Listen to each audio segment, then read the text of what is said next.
Everybody, I'm Martha McCallum. What a story at the White House today. The optics, as they like to say in D.C., were abundantly clear as the president invited cameras in for this visual presentation of the empty chairs of the Democrat leaders who refused to show up to deal with funding the government.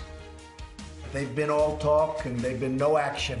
And now it's even worse. Now it's not even talk. I just think it's very regrettable that our Democratic colleagues in leadership chose to not participate, because we have to negotiate these bills to get this work done. And I've been in this position under a couple of previous presidents. I can't recall ever turning down an opportunity to go down to the White House.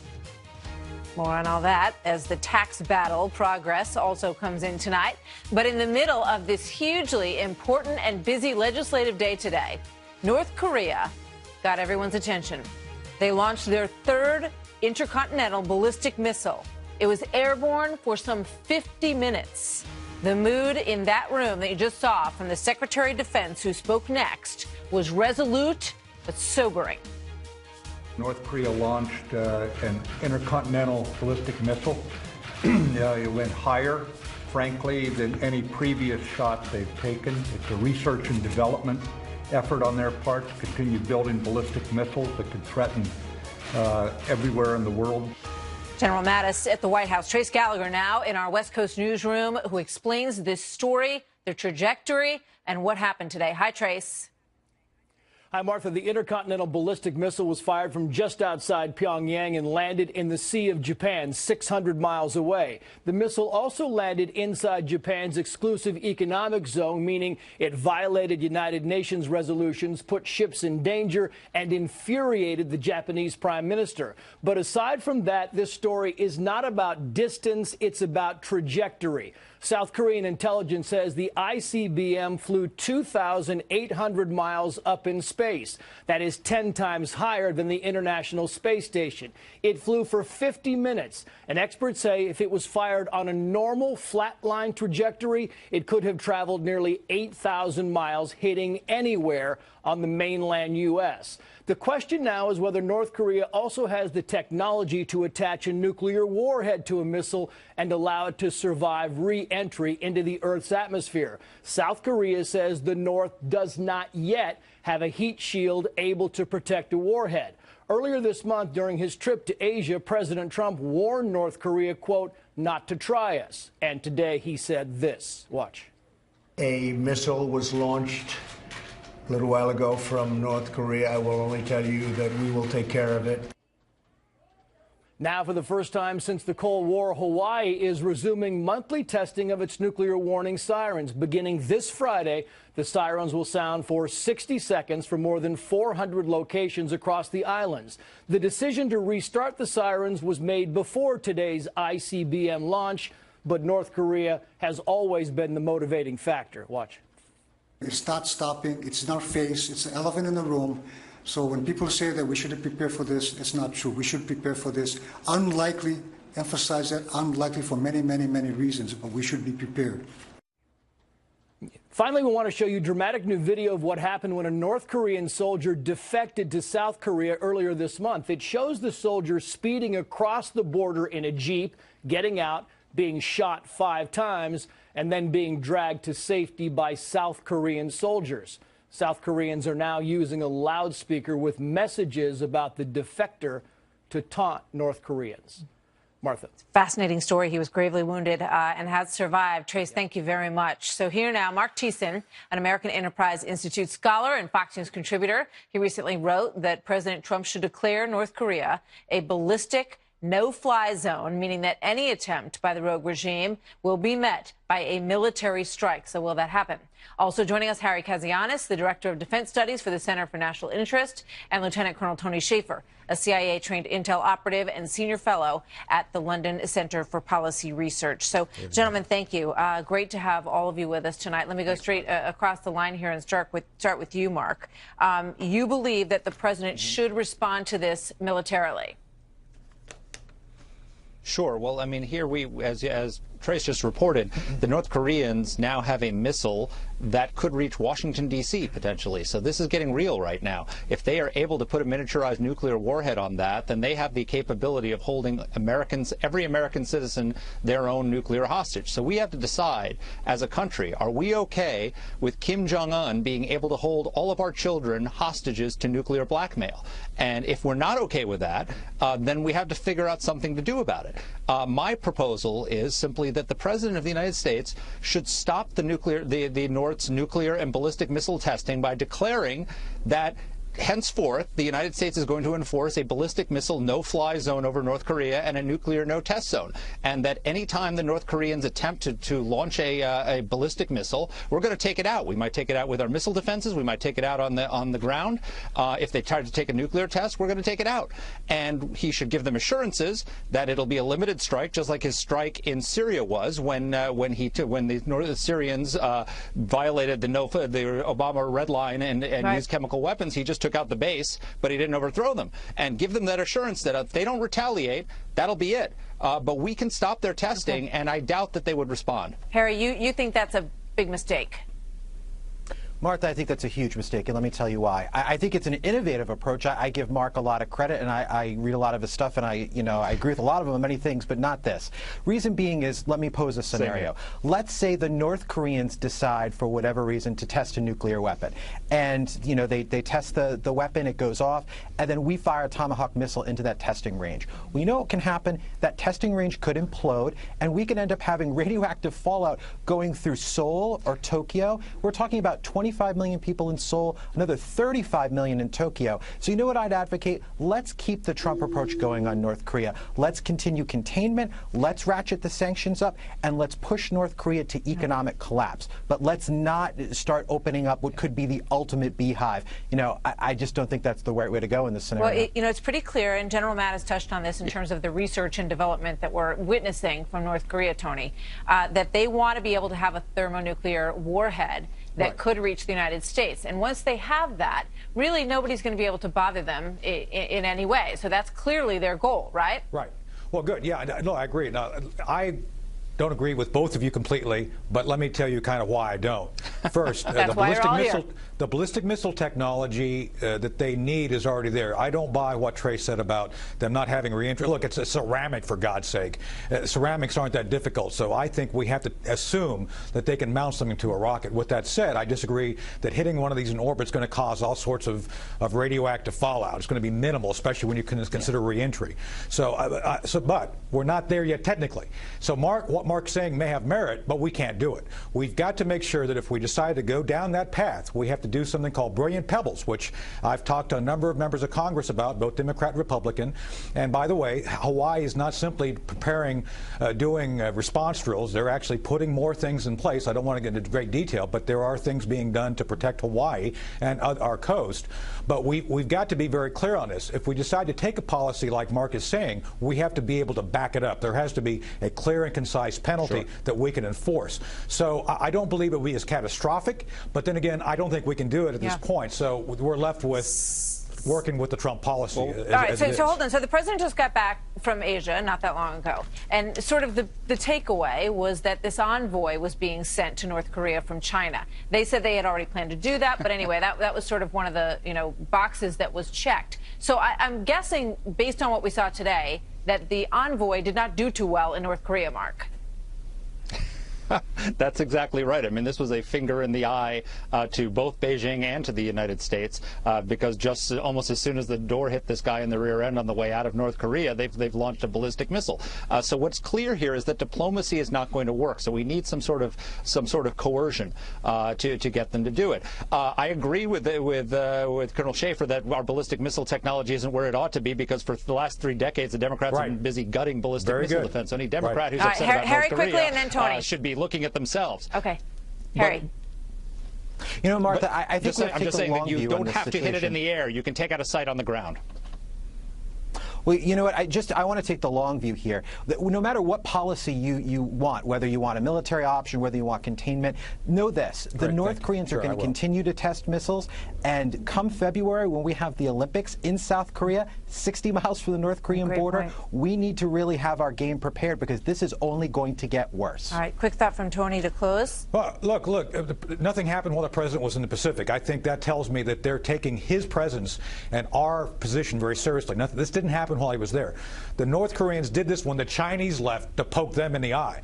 That's the key. We need to leverage China in such a way to make them accountable, because we're here not only because of the bad policies of the past two White Houses not developing nuclear counter technology, but because the North Koreans have been allowed to do this by the Chinese. I would argue, Martha, we got to go after the Chinese and threaten their most favored nation trade status as something that they must be afraid that will enforce. And all good ideas. They didn't do it. To be on the table. Thank you very much, gentlemen. Good to see all of you tonight. Thank you. Thanks for having us. Thanks, Martha. So President Trump, as you remember, promised big, beautiful tax cuts for Christmas, right? And tonight there is some late-breaking movement on that. Up next is a senator who was a no. Now is he moving to yes? And breaking tonight, the so-called mastermind behind the Benghazi attacks was convicted today in the United States on terrorism charges, but he was cleared of murder. Ty Wood's father is outraged. He joins me in a moment.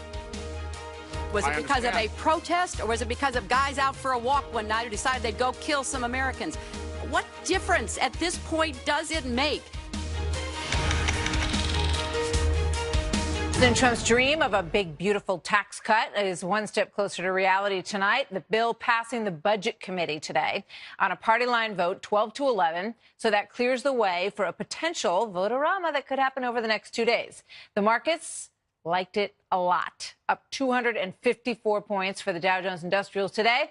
In moments, we're going to talk to one of the senators who could make or break this deal, Montana Senator Steve Daines. Is he still a no? We're going to ask him in just a moment. But first, Chief National Correspondent Ed Henry reporting live tonight from the White House. Hi, Ed. Martha, good to see you. Despite all of the naysayers, President Trump is inching towards a major victory on tax cuts after putting his own personal deal-making skills to the test. The president on Capitol Hill today going behind closed doors for lunch with Senate Republicans. Senator Ron Johnson, for example, telling our own Neil Cavuto that it was the president's personal attention that got him to yes. Significant because Johnson was one of 12 Republicans who voted today to move the bill out of the Senate Budget Committee along party lines. This Wisconsin Republican, had warned he was leaning towards no unless taxes get lowered on so-called pass-through businesses. The president promised him he'll fix that. On the Hill, the president also met with Lindsey Graham, Lamar Alexander, and Susan Collins.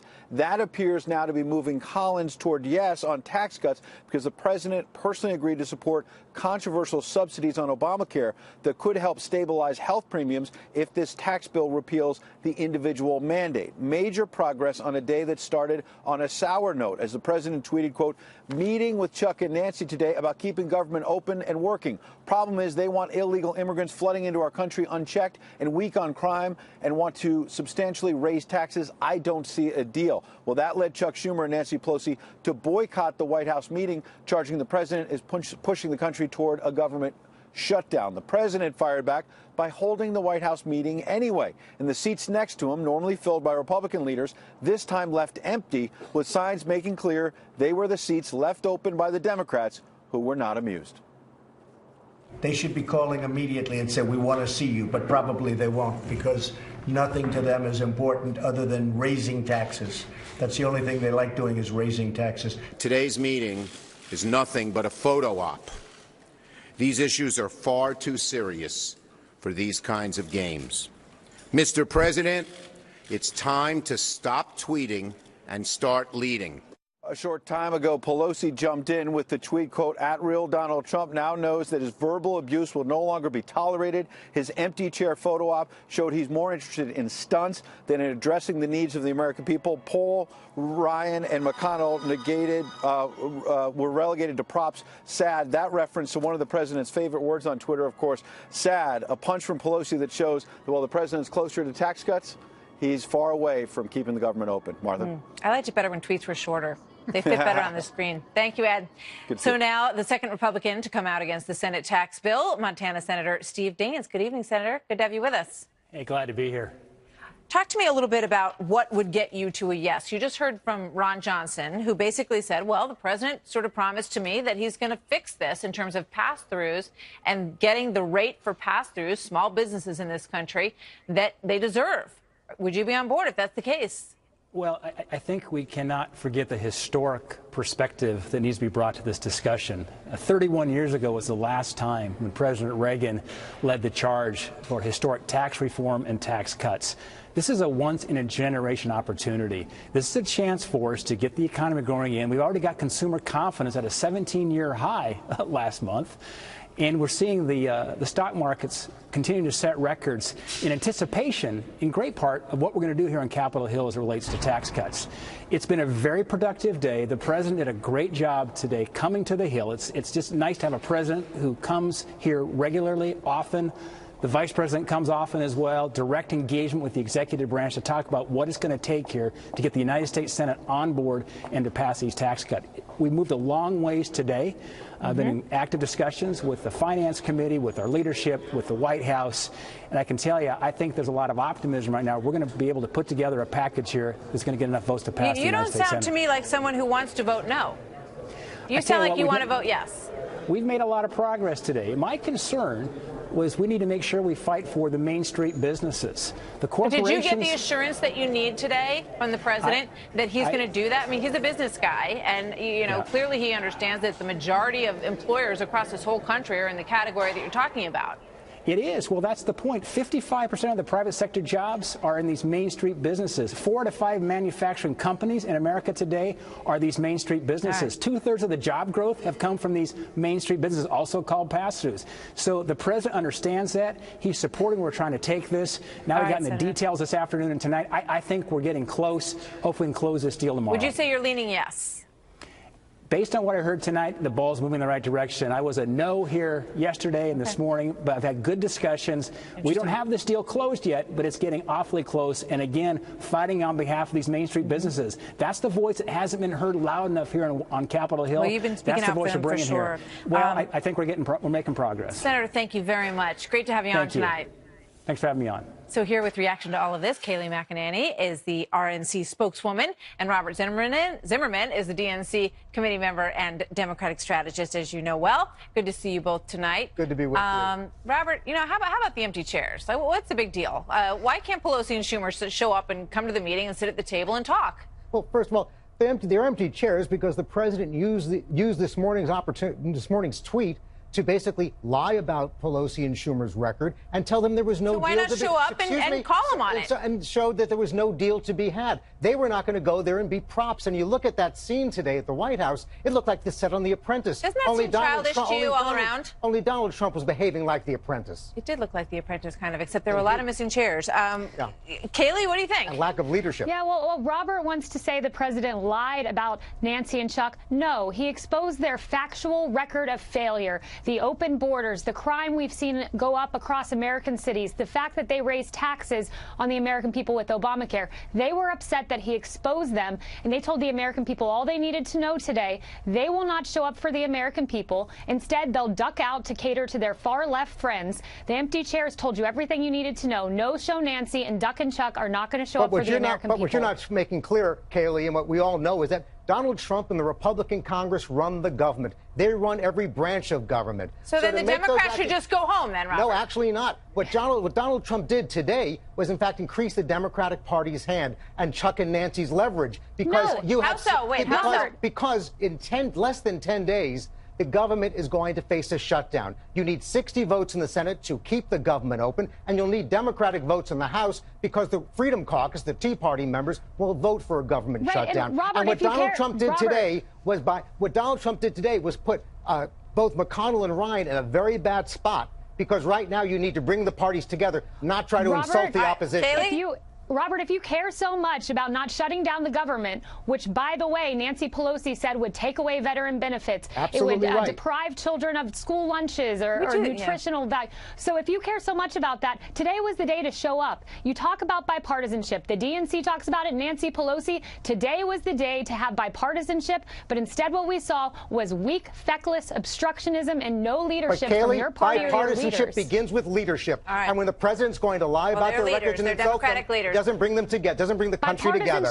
You know what? I think people at home look at this and they go, we've seen this charade a million times, right? You know, they go right down to the wire. Everybody pretends like they're going to stand off. And, you know, God forbid they cut any spending. They're going to sign the next funding bill and But it's the going to happen. problem, Martha, is it's not a charade. We've faced a government shutdown in the past because of this kind of incompetence that President Trump is Everybody needs to demonstrating. show up and do their job. Thank you, guys. Thank Good you. to see you both. Thank you, Martha. So coming up tonight, first it was Congressman John Conyers, now a second House Democrat, has been accused of a different kind of misbehavior at work and paying off his accuser with your money. In fact, he says it's not really a big deal. It happens all the time. Dana Lash and Emily Tish Sussman on the latest from the swamp. And the war on Christmas, here we go again. This poster advertising the perfect gift, apparently some folks find offensive. So should it be taken down?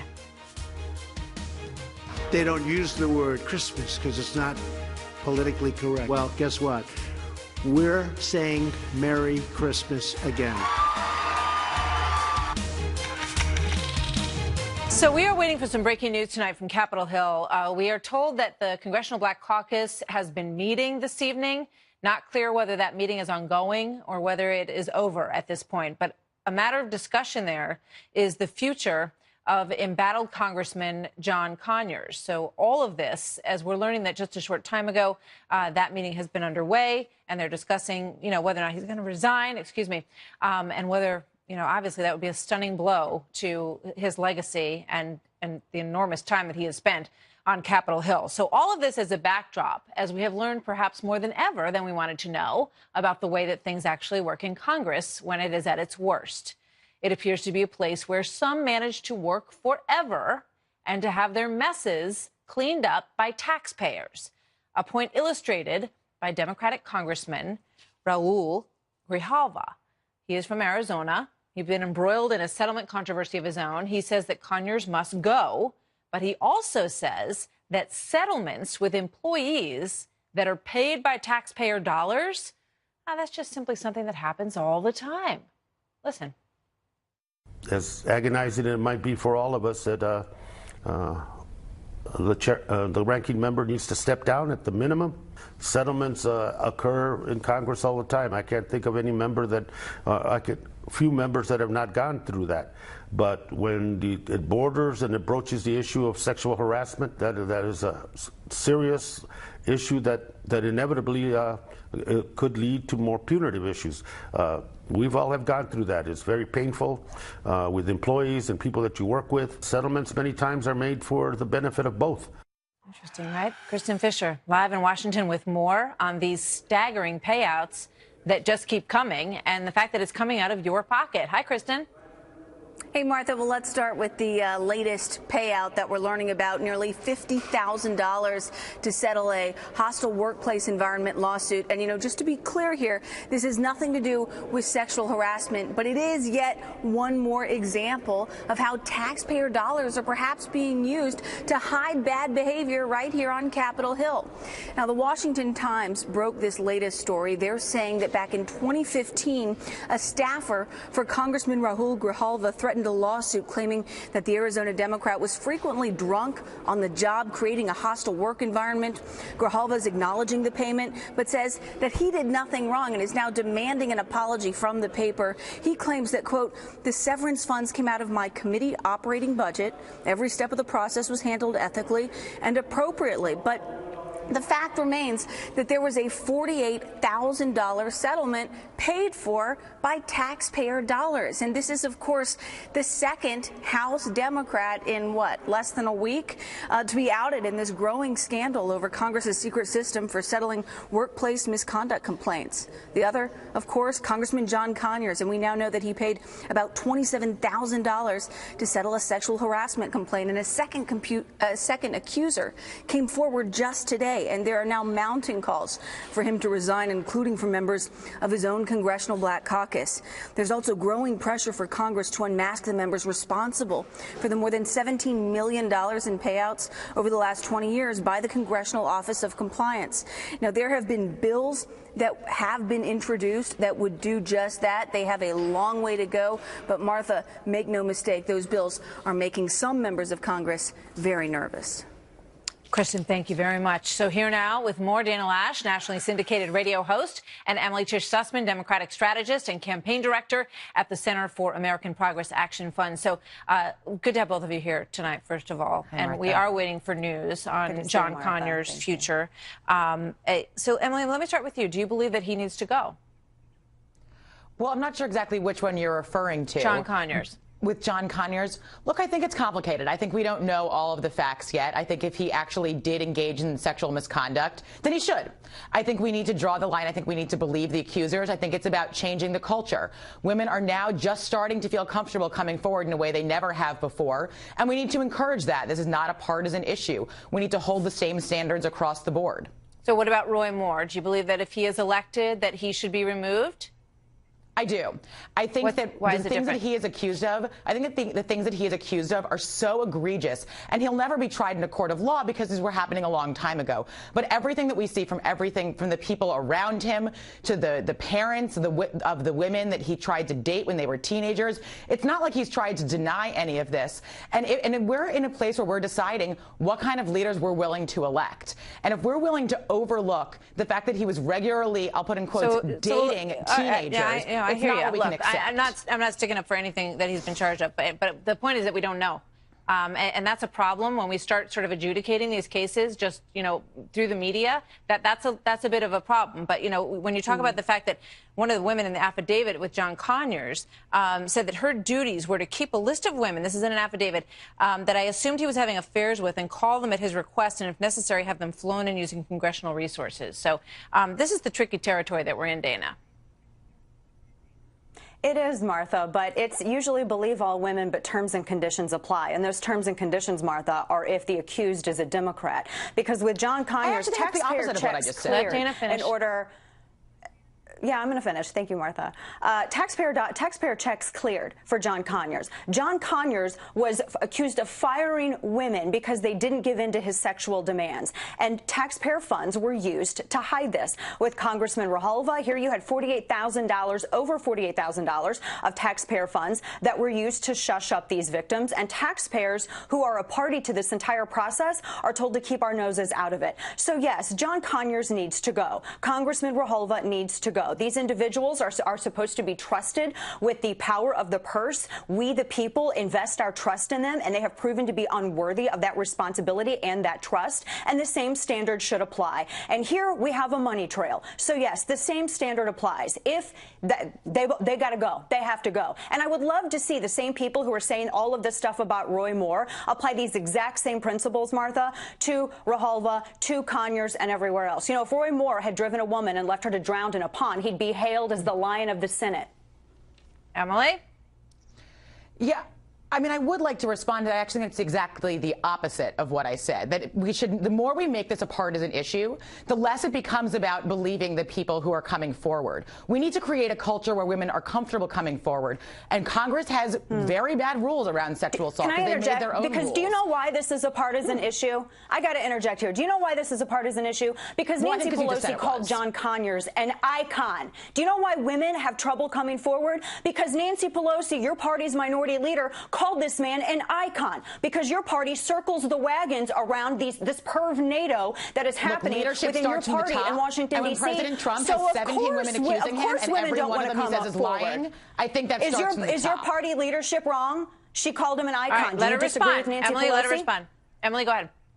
Look, I don't think she should have gone that far, to be honest with you. But I think there has been a very strong reaction over the last year culturally when the country was willing to say, look, we see that there are 17 accusers of sexual assault against a presidential candidate, and we're willing to elect him anyway. A lot of people had very strong reactions to that, and it did change things culturally. We have to remember that most of the victims of workplace sexual assault, they're not going to get in front of a camera. They're not going to get national attention. They're low-wage workers. It's when there's a massive power imbalance. All right. You know what, though? And I say this every time we talk about this segment. This is the party that defended Bill Clinton, Bob Filner, Anthony Weiner, John Conyers. You guys have no moral authority. I mean, Anthony Weiner just, had his due process in court. And that is something that we need to keep in mind with these cases. They're not all the same. You can't group them all in one big group and sweep them with a broad brush. And we do have to be wary of that part of this story in terms of the men who are accused as well. I totally agree. Thank you very much. Absolutely. Emily and Dana, great to see you both tonight. Thanks a lot. Thank you, Martha. So a shocking decision tonight. The so-called mastermind behind the Benghazi attack was found not guilty of murder. Charles Woods' son, Tyrone, was one of those killed. And he joins me with his reaction next. We fought and bled for a government that we swore to protect, and now they're calling us liars. We continue to feel betrayed and shunned by our own government that we swore to defend. The so-called mastermind behind the Benghazi attacks was convicted today on terror charges, but he was cleared of murder charges in a U.S. court.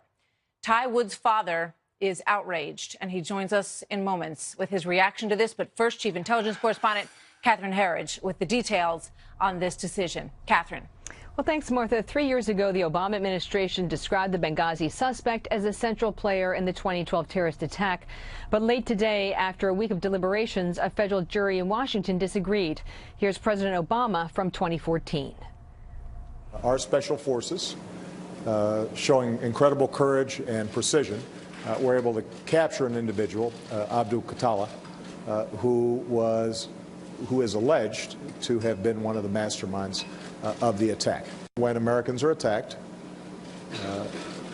no matter how long it takes, we will find those responsible. The 46-year-old Libyan Abu Khattala was found guilty of supporting and participating in the 2012 attacks at the State Department Benghazi compound and the nearby CIA post. Khattala was also convicted on weapons charges and the destruction of U.S. government property, but he was found not guilty on the most serious crime, the murder of 4 Americans. The defense argued Khattala was a peripheral player and that he arrived at the scene after the attack, a claim that seemed to be backed up by security camera video evidence. The defense also highlighted the government's reliance on a paid informant who received a $7 million reward for tracking down the suspect and providing testimony against him. In a message to the CIA workforce, Director Mike Pompeo called the verdict a small measure of justice for the terror Khattala inflicted upon the patriotic men and women stationed in Benghazi, adding that no term in prison will bring back our people. Khattala is not eligible for the death penalty, but could get a lengthy sentence, even life in prison. Former prosecutors say the case shows the challenges of bringing terrorism cases in the federal courts. Martha. Catherine, thank you very much. You're welcome. CIA officer Tyrone Woods was one of the 4 men who was killed in Benghazi that night. The agency, under Mike Pompeo, as Catherine just pointed out, issued a statement earlier today, and here's a bit more of that.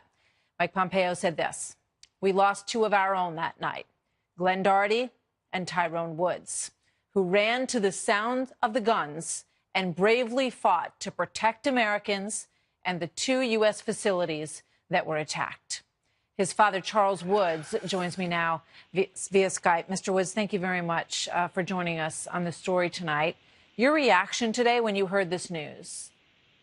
Well, first of all, this is a total miscarriage of justice. An accessory to murder is also guilty of murder. Speaking as a retired attorney, if you have a bank robber who's driving the getaway car, he is just as responsible for murder as his accomplice that goes into the bank and pulls the trigger. For that reason, Khattala should have been convicted of murder as well as being an accessory. Yeah. I mean, it's amazing when you hear the efforts that went into bringing him in, to gathering evidence on him, the reward that was given, and you hear President Obama mention his name clearly in the statement that he made about what happened that night. Were you surprised at the outcome today? Yes, I am. Like I say, an accessory to a murder is guilty of murder legally just as much as the person who pulls the trigger. And for that reason, this definitely should be appealed. The other thing that really bothered me about this case from the very beginning is the previous administration granted this foreign terrorist American constitutional rights. And that should not have happened. In the previous administration, they were known for taking away from American citizens our constitutional rights, our due process rights, First Amendment rights, Second Amendment rights. Yet they were willing, the previous administration was willing to give constitutional rights to a terrorist who committed murder of American citizens outside the United States. Should have been tried and convicted in a military trial, and he probably would. Going back to when we first of all were learning about this, and of course at that point you were going through obviously so much grief at the loss of your son. He left behind his wife, who also served her country, and his child as well. This is Susan Rice explaining what happened that day. This was not a pre-planned, premeditated attack. That what happened initially was that it was a spontaneous reaction to what had just transpired in Cairo as a consequence of the video. What goes through your mind when you hear that once again in light of the news today, sir? Well, when the bodies came into Andrews Air Force Base, I had the privilege of meeting Hillary, and she mentioned at that time the same thing, that we are going to arrest the video maker that was responsible for the death of your son. And this was totally contrary to what she told her daughter just a few hours before that, and also what she told the Prime Minister of Egypt, who she said this was a terror attack, but it had nothing to do with the video. So just those inconsistencies is what pops through my mind. And as American citizens, we need to know the truth so that when we vote, we can make intelligent choices. Thank you very much, Mr. Woods. I wish you had, more justice today to talk about tonight. And we want to thank you for the sacrifice that your family made and your son's sacrifice for this country as well. Thank you very much, sir. Thank you very much. All right. Take a quick break. We'll be right back.